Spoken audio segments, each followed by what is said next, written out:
আসসালামু আলাইকুম। Learning for earning চ্যানেলে আপনাদের স্বাগতম। আজ আমরা ঘুরতে গিয়েছিলাম শিলাইদহ ঘাটে। শিলাইদহ ঘাট কুষ্টিয়া জেলার কুমারখালী উপজেলার শিলাইদহ ইউনিয়নের কবিগুরু রবীন্দ্রনাথ ঠাকুরের ঠাকুরবাড়ির সন্নিকটে অবস্থিত। ঘাটের একটু দূরেই দেখতে পেলাম যে একটা বিশাল তরী বা জাহাজ ভিড়ানো আছে।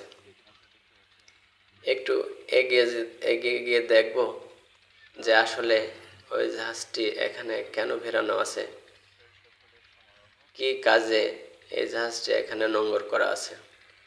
চলুন আমরা একটু এগিয়ে গিয়ে দেখি। এত সুন্দর এবং এত বড় জাহাজ কুষ্টিয়ার পদ্মা নদীতে এর আগে কখনো দেখিনি। নদীর তীরের অবস্থাও ছিল খুবই অসাধারণ। আসলে বিকেলবেলা ঘুরতে খুবই ভালো লাগে, পরিবেশটা অনেক সুন্দর ছিল। জাহাজের কাছাকাছি একটু এগিয়ে যাওয়া যাক। জাহাজটা আপনাদেরকে একটু জুম করে দেখানোর চেষ্টা করছি। জাহাজটিতে কিছু লেখা আছে, দূর থেকে অতটা ক্লিয়ার না। জাহাজটির আরও কাছাকাছি এগিয়ে যেয়ে দেখব যে আসলে জাহাজটি কী কারণে এখানে নোঙর করা আছে।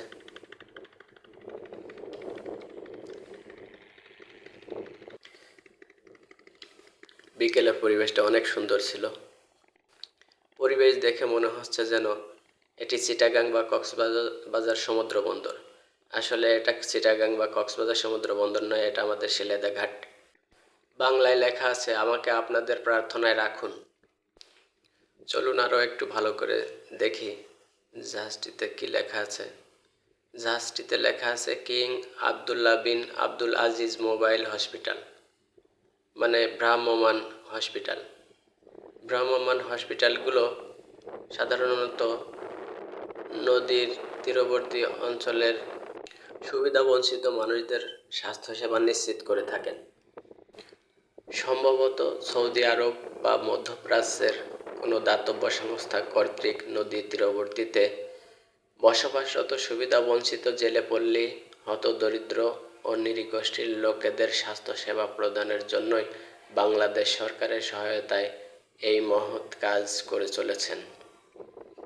ভিডিওটি ভালো লাগলে লাইক, কমেন্ট, শেয়ার, সাবস্ক্রাইব এবং ফলো করে সাথেই থাকুন। এবং লার্নিং ফর আর্নিং ast.blogspot.com এই ব্লগার সাইটে আমি ইন্টারন্যাশনাল কিছু ইংলিশ কন্টেন্ট পাবলিশ করে থাকি। আপনারা চাইলে আমার সাইটটি ভিজিটিং করে আসতে পারেন।